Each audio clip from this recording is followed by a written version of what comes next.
Have you ever watched your entire family turn against you at your own birthday party? My name is Gloria Torres, and on my 32nd birthday, my millionaire father stood up in front of 50 guests at a 2 Michelin-star restaurant and called me a burden, a failure, and an embarrassment to the Torres name. My sister slid a t-shirt across the table with "Another Year of Disappointment" printed on it. My mother laughed. But what they didn't know was that I'd been waiting 5 years for this exact moment. If you're watching this, please subscribe and let me know where you're watching from. I'm Gloria Torres, and this is the story of how I turned the worst birthday of my life into the best revenge served ice cold. L'Espalier wasn't just a restaurant, it was a temple to wealth, the kind of place where the sommelier wore white gloves and the amuse-bouche cost more than my weekly groceries. Crystal chandeliers cast golden light over tables dressed in Irish linen, and the air carried hints of truffle and privilege. I sat at the center table, the one my father had reserved 6 months in advance. Around me, 50 of Boston's elites sipped Chateau Petrus 1982, $8,000 per bottle, as Dad made sure to announce. Investment bankers, hedge fund managers, tech CEOs. I counted exactly 50 guests, each worth at least 8 figures. My simple black dress, the only one I owned that was appropriate for such occasions, stood out like a sparrow among peacocks. The women wore Versace and Valentino. Their diamonds caught the light with every gesture. I'd chosen this dress deliberately, though none of them knew that yet. The 12-course tasting menu arrived on Limoges porcelain, each plate a small artwork. Christofle silverware flanked the settings, heavy and ornate. The waiter explained each course in reverent tones. Osetra caviar with quail egg and champagne foam. Wagyu beef with black truffle reduction. I pushed the food around my plate, my stomach too knotted to eat. This wasn't a birthday celebration. It was a stage, and I was about to become the entertainment. My father checked his Patek Philippe, the one worth more than my annual teaching salary. Almost time for his speech. He'd been drinking since noon, his face flushed with expensive wine and anticipated cruelty. The irony wasn't lost on me. All this wealth, all this luxury, built on the foundation my grandfather laid with his bare hands. And here they were, about to humiliate the only person who actually understood what he'd built and why. Thomas Torres commanded attention even while seated. At 58, he wore power like his tailored Tom Ford suit, naturally, expensively, oppressively. CEO of Torres Holdings for 15 years, he'd transformed Grandpa's construction company into a real estate empire. He never missed a chance to remind me that Victoria made more in a month than I did in a year. My stepmother Eleanor sat to his right, her third glass of champagne making her Botoxed face attempt something like amusement. She'd married Dad 2 years after Mom's death, when I was 12 and still grieving. Eleanor came from old money, the kind that whispered instead of shouted, and she'd never let me forget I was the daughter of Dad's starter wife. Victoria, my half-sister, glowed with the confidence of the perpetually favored. At 28, she was already vice president of operations, a position created specifically for her. Her Hermès suit matched her Hermès bag, both gifts from Daddy for her latest acquisition deal. She kept checking her phone, probably monitoring the $50 million project she'd been bragging about all week. And then there was me. Gloria Torres, 32 today, public school teacher at Boston Elementary. The family disappointment, the one who threw away her advantages to waste her life with other people's children. They thought I was weak because I was quiet. They thought I was stupid because I chose teaching over corporate law. They thought I was defeated because I never fought back. Dad had actually said once, at last year's Christmas dinner, "At least we have Victoria to carry on the family legacy. Thank God Father isn't alive to see what Gloria's become." If only he knew what Grandpa had really thought. If only he knew what papers sat in my Hermes Birkin bag, the last gift Grandpa ever gave me. Harold Torres built his empire with calloused hands and an immigrant's hunger. He'd come from Mexico with nothing, worked construction for 10 years, then started his own company in 1978. By the time I was born, Torres Construction was worth 50 million. By the time he died, Torres Holdings was worth 10 times that. But to me, he was just Grandpa, the one who taught me chess in his study, who said education was the only wealth nobody could steal. While Dad groomed Victoria for business, Grandpa and I talked about books, justice, and why he'd named the company Torres Holdings. Because a name should mean something, mija. He died 5 years ago, on my 27th birthday. The last time I saw him, he was in the hospital, machines beeping around us. Dad was in Shanghai closing a deal. Victoria was at a yacht party in Miami. Eleanor was at a spa in Switzerland. Just Grandpa and me, like always. Gloria, he'd said, his voice paper-thin, but his eyes sharp as ever. There's something you need to know. Marcus Chen has papers for you, but you can't open them until you're 32. Why 32, Grandpa? He'd smiled then, that crooked smile that meant he knew something others didn't. Because by 32, you'll know exactly who you are, and they'll have shown you exactly who they are. The Hermes Birkin bag arrived a week after his funeral, delivered by Marcus Chen himself. Inside was a sealed envelope with instructions not to open until my 32nd birthday. But Marcus had winked when he handed it over. Your grandfather was a smart man, Gloria. He saw everything. The bag sat in my closet for 5 years, waiting.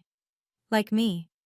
Watching my family reveal themselves, insult by insult, humiliation by humiliation. 5 years of family dinners where my teacher's salary was the punchline. 5 years of Victoria's promotions celebrated while my Teacher of the Year award was met with participation trophy jokes. 5 years of Eleanor suggesting I was still single because successful men want successful women. Every insult, every humiliation, I filed them away like evidence. There was the Thanksgiving when Dad made me sit at the kids' table, since you like children so much. The Christmas when Victoria gave me a self-help book called It's Never Too Late to Change Careers. The family reunion where Eleanor introduced me as Thomas's daughter from his first marriage. She teaches, bless her heart. Marcus Chen called me every 6 months, always the same message. Just checking in, Gloria. Remember, patience is a virtue. He couldn't tell me what was in the envelope, but he'd hint. Your grandfather spent 2 years setting things up. He wanted to make sure everything was ironclad. I started noticing things. How Dad's signature was on every major decision, but Grandpa's trust controlled the shares. How Victoria's name was on the executive roster, but not the ownership documents. How Eleanor spent money that wasn't technically hers. The hardest part was staying silent when Dad would lecture me about contributing to society in meaningful ways, while charging his clients millions for buildings that would sit empty. Or when Victoria would mock my classroom supplies, while expensing $10,000 dinners as client development. I counted down days on a calendar hidden in my closet. 1,825 days. 1,500. 1,000. 500, 100, 10. Today, my 32nd birthday. The day Grandpa's patience would become my power. The day 5 years of strategic silence would end with words that would change everything. The champagne in my glass felt heavier than lead. Almost time. The 6th course arrived. Lobster thermidor with microgreens I couldn't identify. Around me, conversations flowed about acquisitions and IPOs, the casual wealth speak that excluded me as effectively as a foreign language. Not one person had wished me happy birthday. The Waterford acquisition is performing beyond projections, Victoria announced to the table, her voice carrying that particular tone she used when wanting Dad's attention. 50 million in revenue this quarter alone. That's my girl, Dad beamed, raising his glass toward her. A real Torres, building something meaningful. Eleanor touched his arm. Darling, aren't you going to say something? It is Gloria's event. She said event, like others might say colonoscopy. Soon, he said, checking his watch again. Let everyone finish their course first. The investment banker to my left was explaining cryptocurrency to his mistress. Everyone knew she wasn't his wife. The pharmaceutical executive across from me was on his third story about his son at Harvard Law. Nobody spoke to me directly, though I caught the occasional pitying glance. I recognized the setup now. Dad had invited his most important associates, people whose opinions he valued, whose respect he craved. He wanted an audience for whatever he'd planned. Victoria kept smirking at her phone, typing rapidly. She'd been building to something all week, dropping hints about a special surprise for my birthday. The gift bag beside her chair, distinctive Hermes orange, sat like a threat. "Before we continue," Dad said suddenly, standing up with the fluid motion of someone who'd had just enough alcohol to feel invincible, but not enough to stumble. "I'd like to say a few words about today's occasion." The conversations died. 50 faces turned toward us. The champagne in Dad's hand caught the light like liquid gold. My heart rate stayed steady. I'd been preparing for this moment for exactly 5 years. "Ladies and gentlemen," Dad began, his voice carrying the false warmth of a practiced speaker. "Today marks a special occasion. My eldest daughter, Gloria, has reached another year of—" He paused, letting the anticipation build. "Existence." Uncomfortable chuckles rippled through the crowd. "Now, as you all know, I'm a man who values achievement, success, legacy." He gestured toward Victoria. "My daughter Victoria here just closed a $50 million deal. At 28, she's already vice president of our operations." Victoria preened. Eleanor smiled. I kept my face neutral, my hands steady on my lap. "And then there's Gloria." His tone shifted, darker now. 32 years old today. 32 years of potential, of advantages, of opportunities. And what does she have to show for it? The room had gone completely silent. Even the waitstaff froze mid-pour. "A teaching certificate and a classroom full of other people's children." He raised his glass higher. "So today, I'd like to propose a toast. To my daughter Gloria, living proof that not all investments pay off. A burden on the family name, a failure to launch, and an embarrassment to everything the Torres legacy represents." Several guests shifted uncomfortably. The pharmaceutical executive's mistress actually gasped. But nobody intervened. Nobody defended me. Dad wasn't done. 32 years, and the only thing she's managed to achieve is making the rest of us look better by comparison. So here's to you, Gloria, to another year of disappointment. He drank deeply. Eleanor raised her glass with enthusiasm. Victoria was already reaching for the gift bag. I didn't move, didn't flinch, didn't give them the tears they expected. Because in exactly 3 minutes, Thomas Torres would learn what happened when you confused silence with surrender. "Wait, wait!" Victoria stood, her voice bright with manufactured excitement. "Before we continue, I have Gloria's birthday present." She pulled out a white t-shirt from the Hermes bag, holding it up for everyone to see. In bold black letters across the front, "Another year of disappointment." Smaller text below, "Participation trophy recipient since 1992. "I had it custom made," she announced proudly. "Thought it would be perfect for her to wear at school. You know, truth in advertising." Eleanor's giggles sounded exactly like coins dropping into a piggy bank. High, metallic, soulless. Victoria slid the shirt across the table, the fabric catching on the baccarat crystal water glasses. "Go on, Gloria. Hold it up. Let everyone see." The CFO of a tech startup was shaking his head slightly. A woman I recognized as a federal judge pressed her lips together in disapproval. But still, nobody said anything. This was Thomas Torres's table, his show, his rules. I picked up the shirt slowly, examining it as if it were fascinating. The fabric was high quality. Of course it was. Victoria never did anything halfway, even cruelty. "Thank you, Victoria," I said, my voice perfectly calm. "This is certainly memorable." My hand moved to the Hermes Birkin bag beside my chair, the one Grandpa had given me, though they'd never asked about it. My fingers found the leather envelope inside, the one I'd carried every day for the past week, knowing this moment would come. "You know," I said, standing slowly, deliberately. I should probably say something too. After all, it is my birthday, Dad smirked. Going to thank us for 32 years of patience? Something like that, I replied, pulling out the envelope. I'd like to share something Grandpa left me. The smirk faltered. Just slightly. But I saw it. If you've ever been underestimated by your own family, type respect in the comments. And please, hit that subscribe button, because what happens next will change everything you thought you knew about sweet revenge. Let's continue. Before you embarrass yourself further, Dad said quickly, his voice taking on a harder edge, let's discuss what really needs to happen here. He pulled out his own envelope. I recognized the law firm's letterhead. This is a transfer of inheritance rights. Sign it over to someone who actually deserves it. Victoria has the vision, the education, the capability to handle what father left behind. Teachers don't run multi-million-dollar companies, Gloria, Eleanor added, her voice dripping condescension. It's just common sense. You barely make $40,000 a year, Victoria chimed in. I made that last week. How could you possibly manage a real business? The papers slid across the table toward me, stopping next to the humiliation t-shirt. A pen followed. Mont Blanc, naturally. Sign it, Dad commanded.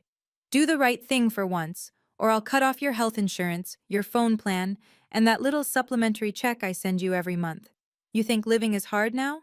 Try doing it completely alone. Several guests were looking at their plates now, uncomfortable with the public shakedown. But the majority watched with the fascination of Romans at the Colosseum. You're right, I said, not touching the papers. A teacher making $40,000 a year couldn't possibly understand business. Finally, some sense, Dad muttered. But here's the thing, I continued, my hand steady on my grandfather's envelope. Grandpa didn't leave the company to a teacher. He left it to his granddaughter, the one who sat with him every Sunday learning about integrity while you were golfing with clients.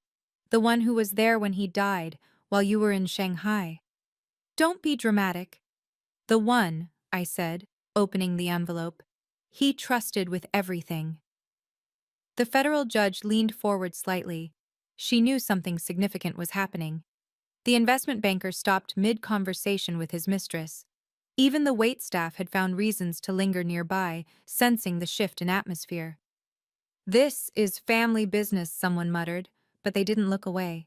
She's really going to do this here? Another voice whispered. The pharmaceutical executive cleared his throat. Thomas, perhaps this isn't the appropriate— Stay out of it, Richard, Dad snapped, his mask of civility cracking. My daughter needs to learn her place. Her place? The judge spoke up, surprising everyone. At her own birthday dinner? Judge Martinez, Dad's voice turned oily, political.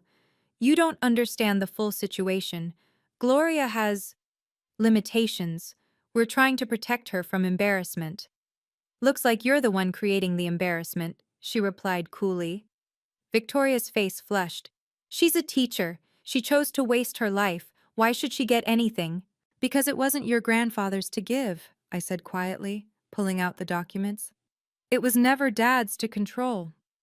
And it was never yours to inherit, Victoria. The papers in my hand bore the official seal of the Commonwealth of Massachusetts. The notary stamps gleamed gold in the chandelier light. 50 pairs of eyes watched me stand, waiting for me to crumble like I always had before. Some with pity, some with curiosity, a few with what might have been hope. But I wasn't the same woman who'd walked in here an hour ago. I wasn't even the same woman who'd been insulted 5 minutes ago. I was Harold Torres's granddaughter, and I was done being anyone's disappointment.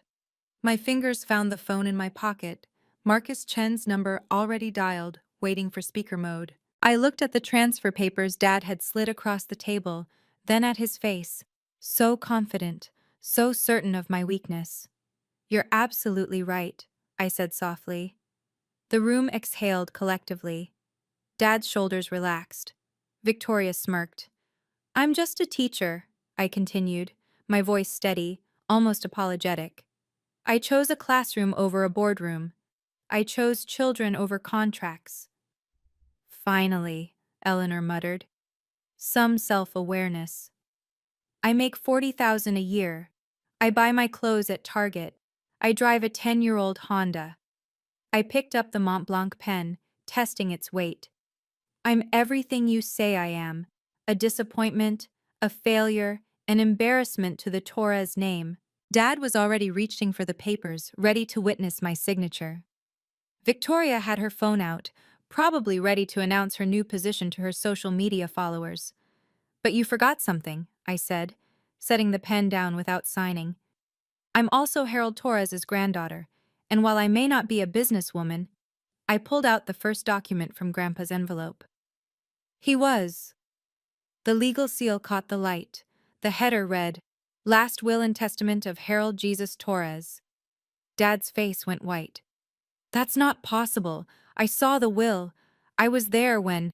When you saw the decoy will? I asked. The one Grandpa filed publicly to keep you from interfering? Or the real one, filed under seal with the probate court, with instructions to be opened only on my 32nd birthday? My phone buzzed. Marcus Chen, right on time. Should I put him on speaker? I asked the room. Or would you prefer to hear this privately, Dad? For the first time in my life, Thomas Torres had no words. The silence stretched like a held breath. Victoria's phone slipped from her fingers, clattering against her plate. Eleanor's champagne glass trembled in her hand. This is ridiculous, Dad managed, but his voice had lost its authority. Father's will was clear. The company passes to his son, then to his grandchildren equally. The public will said that, I agreed, unfolding the documents with deliberate slowness. But Grandpa filed 2 wills, perfectly legal in Massachusetts, as long as the second one is properly witnessed and explicitly revokes the first. That's not... You can't... I pressed speaker on my phone. Marcus Chen's calm voice filled the restaurant. Good evening, Gloria. Happy birthday. Are you ready to proceed? Hello, Marcus. Yes, I think it's time. For the record, Marcus said, his voice carrying the weight of legal authority, I am Marcus Chen, senior partner at Chen, Whitfield, and Associates. I served as Harold Torres's personal attorney for the last 15 years of his life. I can confirm that the document Gloria is holding is genuine, properly executed, and legally binding. The federal judge stood up slightly, her professional interest clearly piqued. Mr. Chen, are you saying there was a sealed will? Indeed, Judge Martinez. Filed with the probate court 5 years ago with specific instructions for release on Gloria Torres's 32nd birthday. I have copies here in my office, all properly notarized and witnessed. But why? Victoria started. Should I read the relevant passage? I asked, looking directly at my father. His face had gone from white to a concerning shade of red. Don't you dare. But I was already reading, my voice clear and steady in the silent restaurant. To my granddaughter, Gloria Maria Torres, I read, my voice carrying across the silent restaurant. I leave 51% of all shares in Torres Holdings to be transferred upon her 32nd birthday. The sound Victoria made was inhuman, somewhere between a gasp and a shriek. This controlling interest, I continued, is given with full voting rights and immediate effect upon the stated date, superseding any and all previous arrangements. That's impossible! Dad slammed his hand on the table, making the crystals sing. I own 40%. Victoria has 10. Eleanor has... Nothing, Marcus Chen's voice cut through. Eleanor Torres has no legal stake in Torres Holdings. Thomas, you actually own 20%. Victoria owns 5%. The remaining 44% was held in trust by Harold Torres. But the board meetings, the votes... You've been voting proxy shares, Marcus explained. Harold allowed it to continue as long as certain conditions were met. Those conditions were violated tonight. I pulled out the second document, the share certificates, embossed with gold seals. 51%, controlling interest. As of... I checked my phone. 12 minutes ago, when I officially turned 32. The tech CFO whistled low. That's a complete takeover. It's fraud, Victoria shrieked. You manipulated a dying old man. Mr. Chen, I said calmly, would you please tell everyone when this will was actually executed?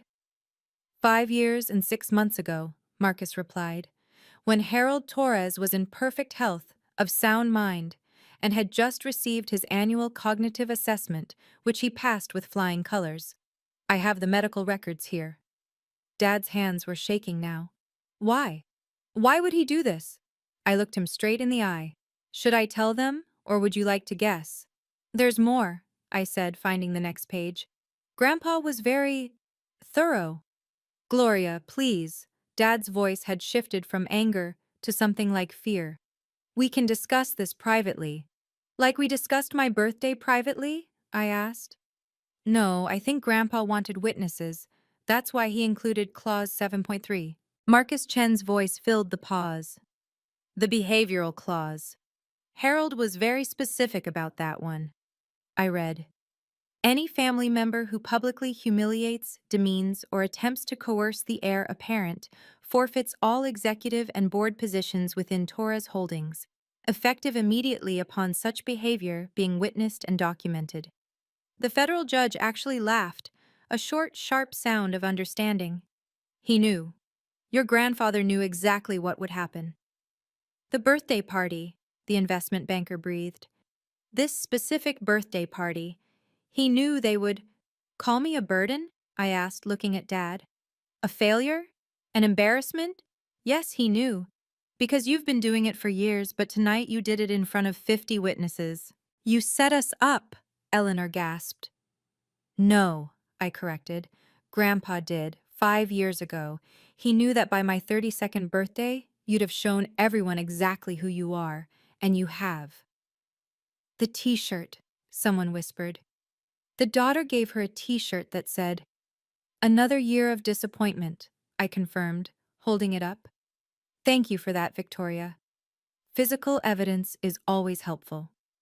Marcus, Dad said desperately, surely there's room for interpretation?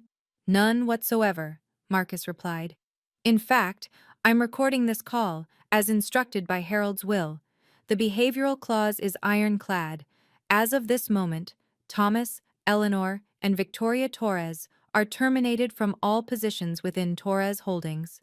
You knew, Victoria said, her voice hollow with shock. You've known for 5 years. I've suspected, I corrected. Marcus couldn't tell me the exact contents until today. But yes, I knew Grandpa had made arrangements. Every family dinner, Dad said slowly, the truth dawning on his face. Every insult, every time you were documenting it. I pulled out my phone, opening a folder labeled Evidence. Screenshots of texts, emails, recordings of voicemails. 5 years of carefully preserved abuse. December 15th, 2020, I read. Dad's text. Don't embarrass us by showing up to the gala. Nobody wants to explain what you do for a living. March 3rd, 2021. Victoria deserves the family heirlooms. You wouldn't appreciate them anyway. July 18th, 2022. Voice message from Eleanor. Maybe if you'd made something of yourself, you'd have a husband by now. The pharmaceutical executive's mistress had her phone out, recording everything. Several other guests did too. This would be all over Boston society by morning. But the best part, I continued, is that Marcus wasn't my only witness. Margaret Stone, would you like to stand up? The CFO of Torres Holdings rose from a corner table where she'd been sitting quietly. I've been documenting everything for 3 years, at Harold's request before he died. He asked me to protect Gloria when the time came. Who else? Dad demanded. Who else was in on this? The entire accounting department, Margaret said simply. The legal team, most of the senior management, we've all been waiting for Gloria to turn 32. You conspired. We followed Harold Torres's legal instructions, Marcus corrected. Everything has been done by the book. 3 law firms have reviewed these documents. They're bulletproof. Can you guess what Gloria says next? Comment below with your prediction. If this story resonates with you, please share it with someone who needs to hear that patience and preparation beat revenge every time. Now, let's see how this birthday party ends. I stood fully now, my voice carrying the authority I'd hidden for 5 years. Effective midnight tonight, in 8 minutes, Thomas Torres, you are terminated as CEO of Torres Holdings. The room erupted, guests gasped, phones appeared, and Dad shot to his feet. You can't. Eleanor Torres, you are terminated from the board of directors and banned from all company properties. I turned to my sister. Victoria Torres, you are terminated as Vice President of Operations. Your termination letters will be delivered Monday morning, but your access badges have already been deactivated. This is insane, Victoria screamed. I built the Waterford project. I brought in $50 million in revenue. You worked here 5 years, I corrected. Grandpa built this company in 1978 with his bare hands. You inherited a position. I inherited the company. Security, Dad bellowed. Where's security? You mean my security? I asked. Margaret Stone raised her hand, and 3 uniformed guards entered the restaurant. I hired them this morning. Gentlemen, please stand by. The Torres family will be leaving shortly. The federal judge was openly smiling now. Several other guests applauded softly. The tide had turned completely. Mr. Chen, I said to the phone, please confirm the board meeting scheduled for Monday. 9 a.m. sharp, Marcus confirmed. The agenda includes appointing Gloria Torres as CEO and restructuring the entire executive team. We have quorum without the terminated members. You planned this, Dad said, his voice broken. My own daughter planned this. No, I said quietly. Grandpa planned this. He knew exactly what you were, Thomas. A bully who confused cruelty with strength. He knew you'd destroy me publicly if given the chance. So he gave you the chance, and the consequences. You can't do this! Victoria lunged across the table, trying to grab the documents from my hands. I've worked my entire life for this company. Security stepped forward, but I raised my hand to stop them. Let everyone see who Victoria really was. 5 years, I said calmly as she clawed at the papers. You've worked here 5 years.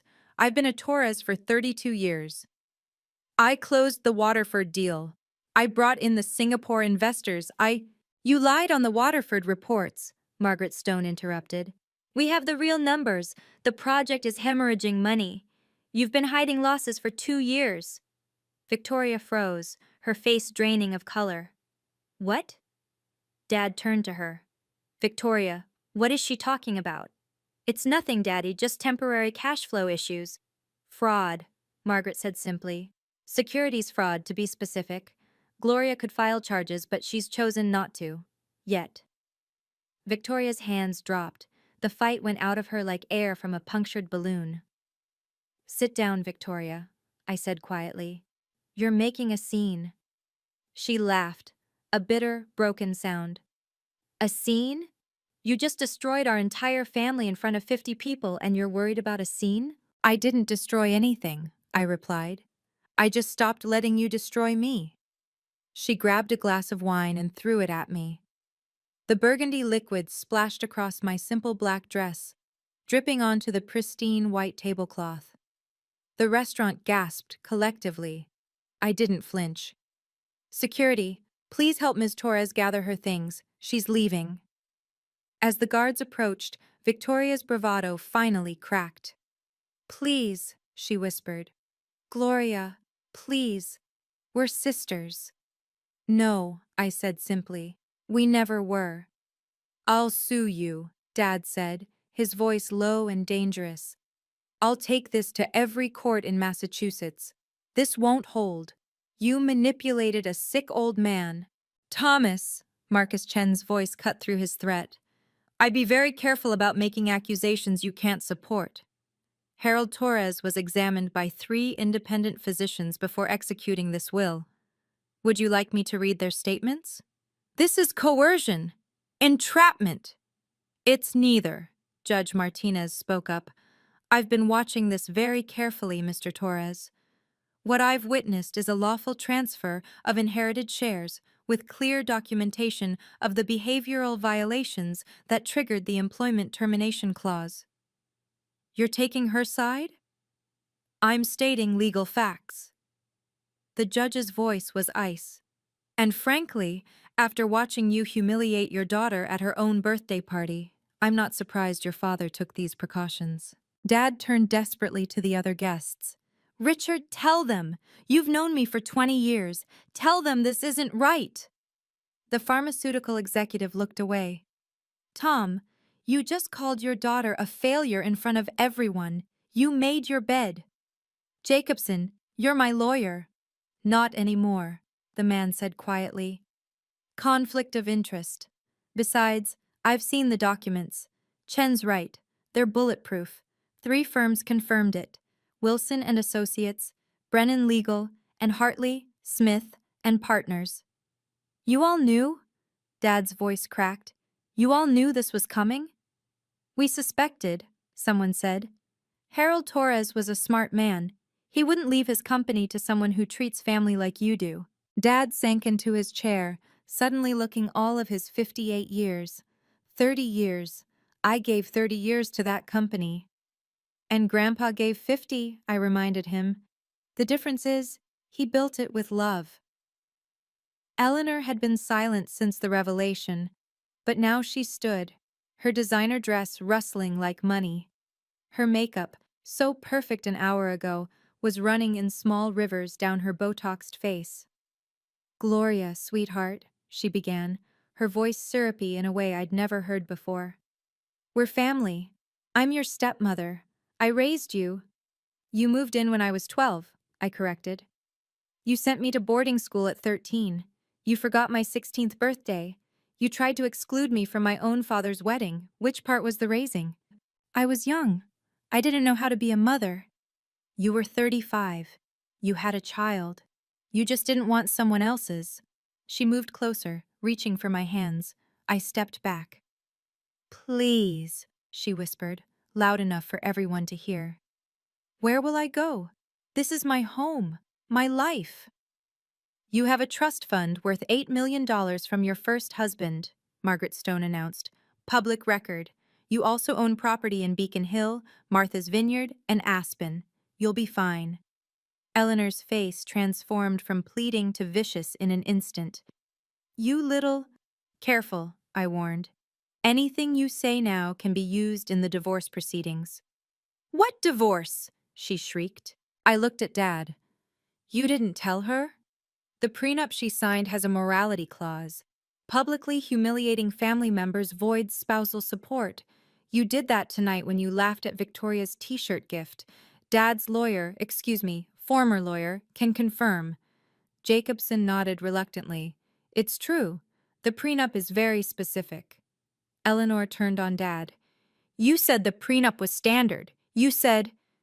Family doesn't call family a burden in public, Eleanor, I said quietly. Or laugh when they do. I picked up my champagne glass, still full, untouched throughout dinner. The room fell silent, waiting. Torres Holdings was built on a foundation of hard work, integrity, and respect, I began. My grandfather came to this country with nothing and built something extraordinary, not because he was cruel or clever, but because he understood that business is about people. I looked around the room, making eye contact with each guest. Effective Monday, Torres Holdings will establish the Harold Torres Education Foundation. 10% of all profits will fund scholarships for first-generation college students.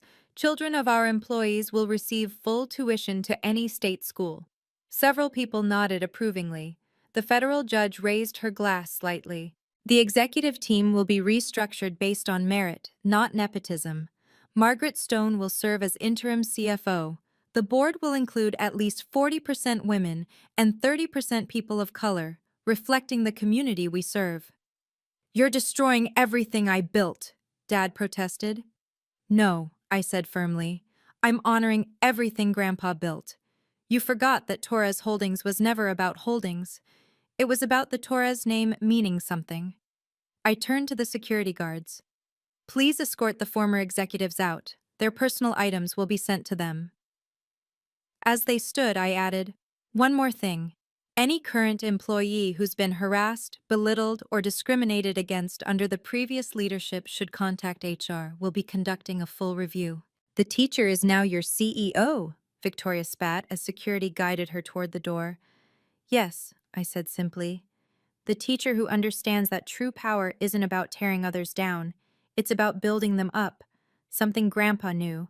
Something you never learned. The room erupted in applause. As security guided my family toward the exit, Margaret Stone stood up, her champagne glass raised. I've waited 10 years for this moment. The room turned to her, surprised by the emotion in her voice. Harold Torres hired me when no one else would, she continued. A black woman CFO in Boston's Old Boys Club. Thomas fought it every step, but Harold insisted. She looked directly at my father, who had stopped at the door. You made my life hell, Thomas. The jokes, the exclusion from meetings, the time you accidentally left me off the Shanghai trip. I documented everything. Harold knew. He asked me to stay, to wait, to watch over Gloria when the time came. You conspired? I survived, she corrected. And I wasn't alone. One by one, 12 other executives stood up around the restaurant. I recognized them all. Department heads, senior managers, people who'd been with the company for years.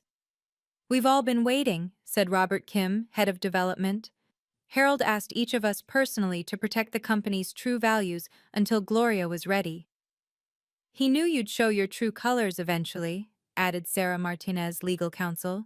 Tonight exceeded even his expectations. Dad's face cycled through emotions, rage, betrayal, disbelief. My own employees. Gloria's employees, Margaret corrected. We work for her now. And Tom, that harassment I mentioned? I have recordings, emails, witnesses. Gloria could destroy you completely, but she won't, because she's Harold's granddaughter. She has class. Your grandfather would be so proud, Gloria, said James Wright, the oldest board member. He always said you were the only one who understood what he'd built. Victoria laughed bitterly from the doorway. A conspiracy. The whole thing was a conspiracy. No, I said quietly. It was a promise. Grandpa's promise to protect what mattered. Before security could fully escort them out, Richard Steinberg, our largest investor, stood up. Ms. Torres, Gloria, I want to be the first to congratulate you on your new position. He walked over and shook my hand firmly. Torres Holdings has been stagnant under your father's leadership. Too much ego, not enough innovation. I look forward to your fresh perspective. The Singapore deal, Victoria said desperately. Richard, you loved the Singapore deal. The deal built on fraudulent numbers? He shook his head. My forensic accountants flagged it weeks ago. We were about to pull out entirely. But now, with new leadership, his words triggered an avalanche. Other investors and partners began standing, approaching me with handshakes and business cards. We'd like to discuss the Education Foundation, said the CEO of Boston First Bank. Corporate social responsibility is our priority this year. The Waterford property could be converted to mixed-income housing, suggested a city councilwoman, if you're interested in community development. My firm would be honored to handle your legal representation going forward, offered a senior partner from one of Boston's most prestigious law firms. In 5 minutes, I watched my father age 10 years. Every handshake I received was a relationship he'd lost. Every congratulation was a nail in the coffin of his career. This isn't over, he said weakly. Actually, it is, Marcus Chen's voice came through the phone. I've just received confirmation from the board. The emergency meeting has been called for tomorrow morning. The motion to confirm Gloria as CEO is already secured with majority support. 51%, I said quietly.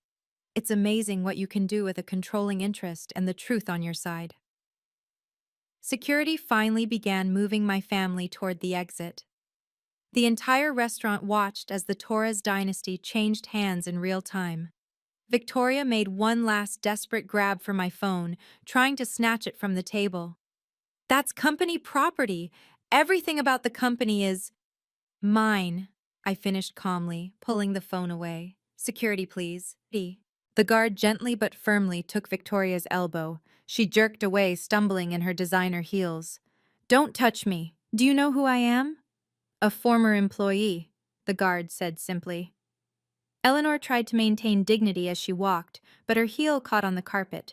She stumbled, her Hermes bag spilling its contents across the floor. Pills, flask, a company credit card that would be canceled within hours. No one helped her gather her things.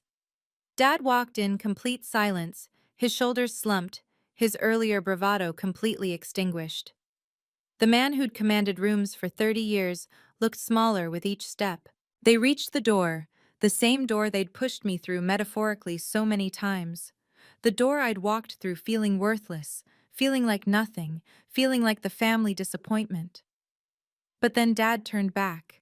His eyes met mine across the restaurant, and for a moment, I saw something I'd never seen before. Understanding. He opened his mouth to speak, and the entire restaurant held its breath. Your grandfather, he said, his voice barely carrying across the room. He never trusted me.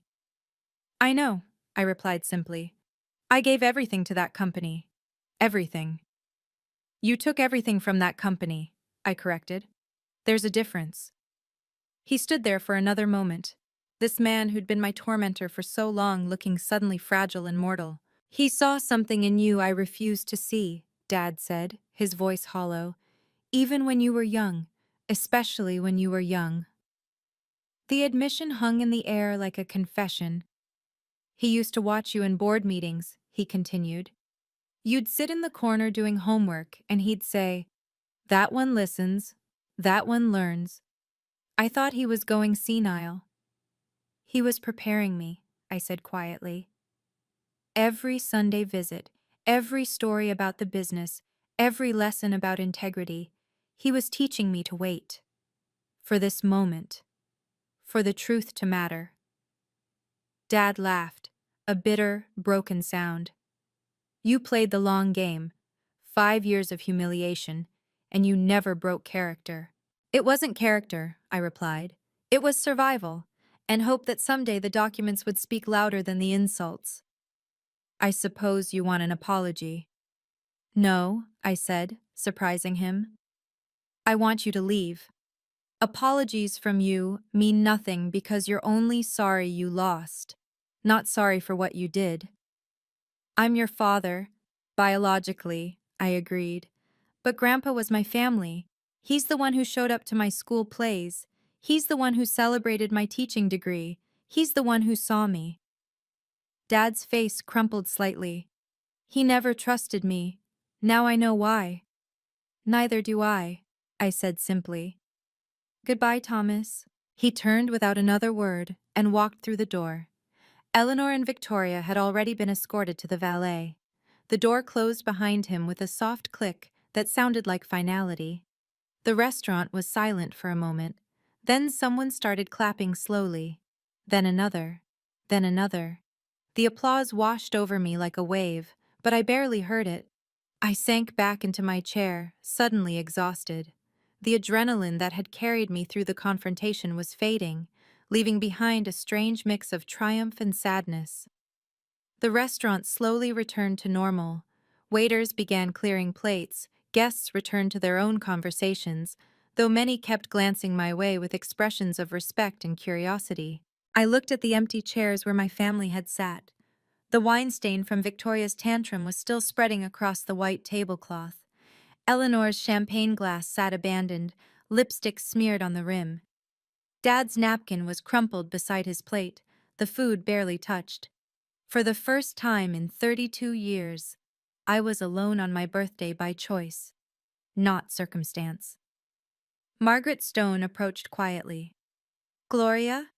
The board members would like to schedule a breakfast meeting tomorrow before the official vote, just to discuss transition plans. Of course, I said, my voice steady despite the earthquake inside me. 8 o'clock? Perfect. She paused. Your grandfather would be incredibly proud. You handled that with more grace than they deserved. After she left, I raised my champagne glass to the empty chair where Grandpa used to sit during family dinners. the one Dad had removed after the funeral because it was morbid to keep an empty place setting. "Happy birthday to me," I whispered, and finally took a sip. The champagne was perfect, French, expensive, everything my family valued, but it tasted like victory, like patience rewarded, like promises kept. For the first time in 32 years, I celebrated my actual birthday.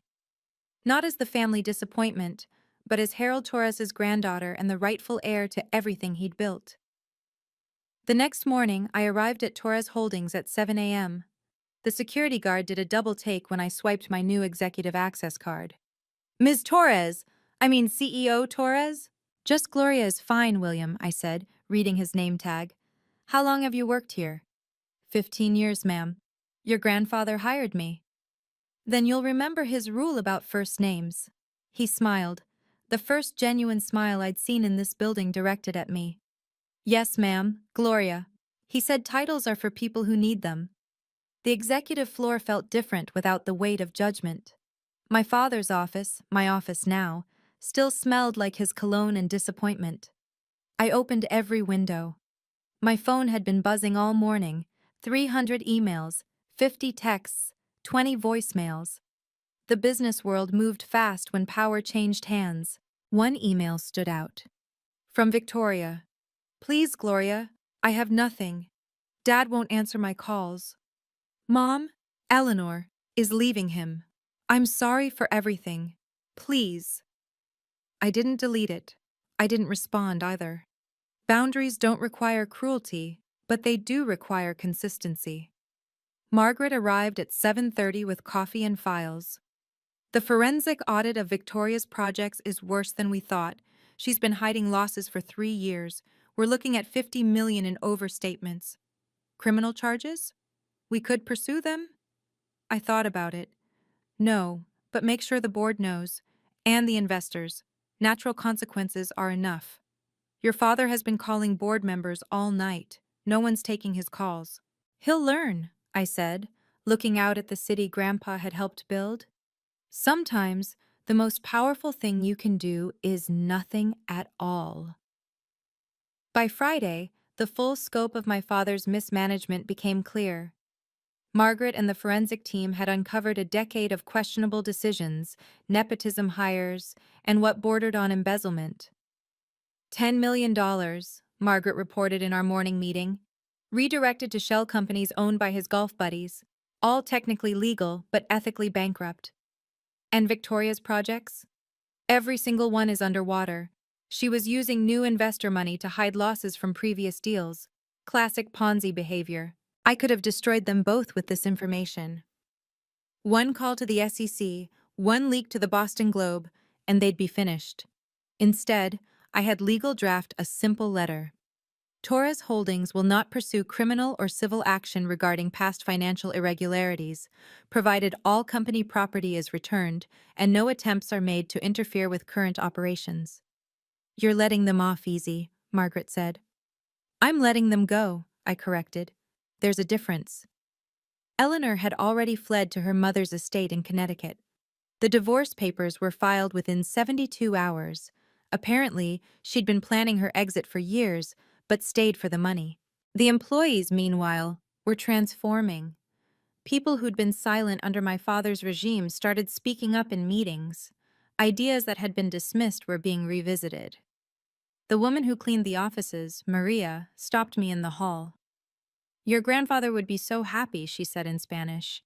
"He always said you were the special one." "He said that about all his grandchildren," I replied in Spanish, surprising her. "No," she said firmly, "only you. He said you had the heart for this." I kept teaching one class at the elementary school. Some things money can't replace. The first monthly board meeting was scheduled for exactly 30 days after the takeover. I walked in to find every seat filled, and not one familiar family face among them. "Stock price is up 15%, Margaret announced to the room.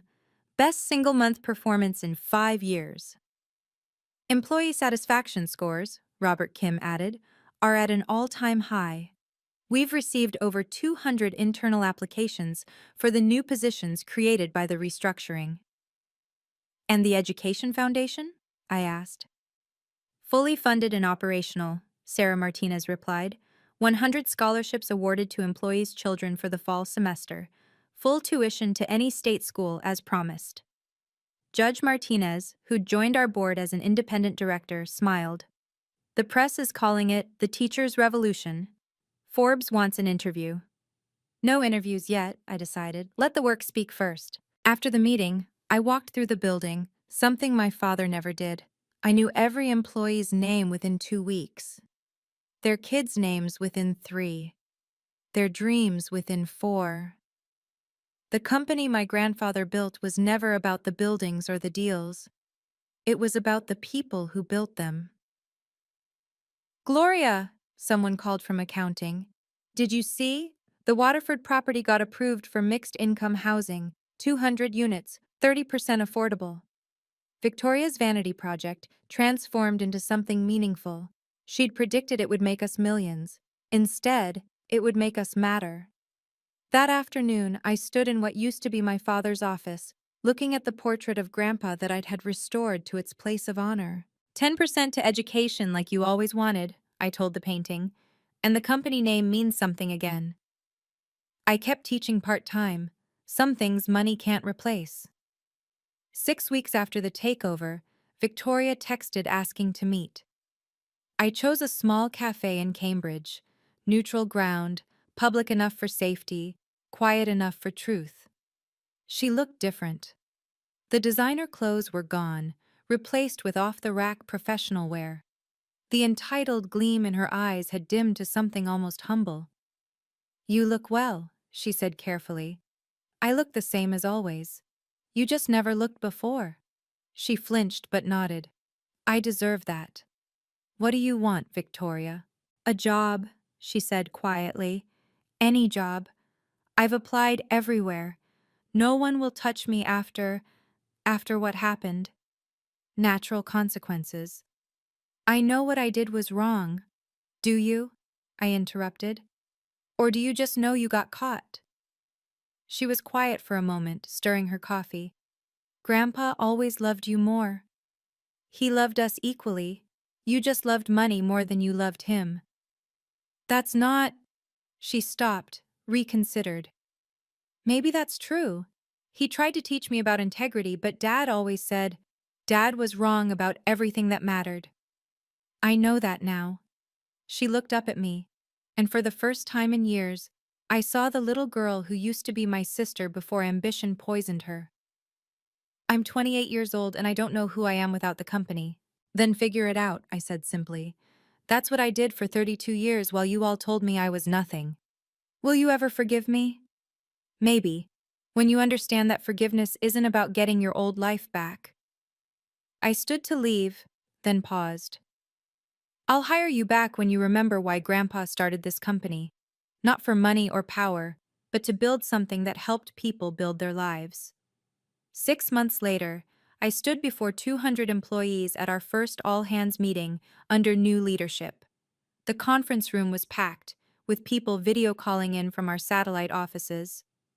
Torres Holdings was built on a simple principle, I began. That business is about people, not profits. My grandfather knew that. Somewhere along the way we forgot. The room was silent, attentive in a way they'd never been for my father's speeches. We've returned to those principles. The Education Foundation has funded 300 scholarships. Our affordable housing initiative has created homes for 500 families. Our stock price has increased 40%, proving that doing right is good business. Applause rippled through the room, genuine and warm. But this isn't about revenge or vindication. It's about understanding that respect isn't inherited or demanded. It's earned and enforced. Documents don't lie, even when people do. And sometimes, the quietest person in the room is the one holding all the cards.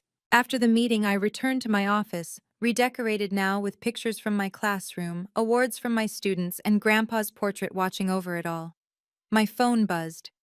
A text from an unknown number. This is Dad. Congratulations on the Forbes article. Your grandfather would be proud. I didn't respond. Some bridges, once burned, light the way forward instead of back. That afternoon, I taught my third-grade class.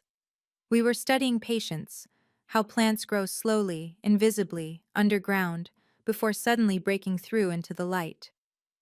Sometimes, I told them, the most important growth happens where nobody can see it. And then one day you bloom and everyone wonders how it happened so fast. Did you have to wait to bloom, Ms. Torres? Asked one student. 32 years, I said. But it was worth it. If Gloria's story resonated with you, please subscribe and share this with someone who needs to remember their worth. Comment below. Have you ever had to set a hard boundary with family? I read every comment and your stories inspire me. Check out my next video about a woman who discovered her husband's affair at their anniversary party. Until next time, remember, document everything and know your worth.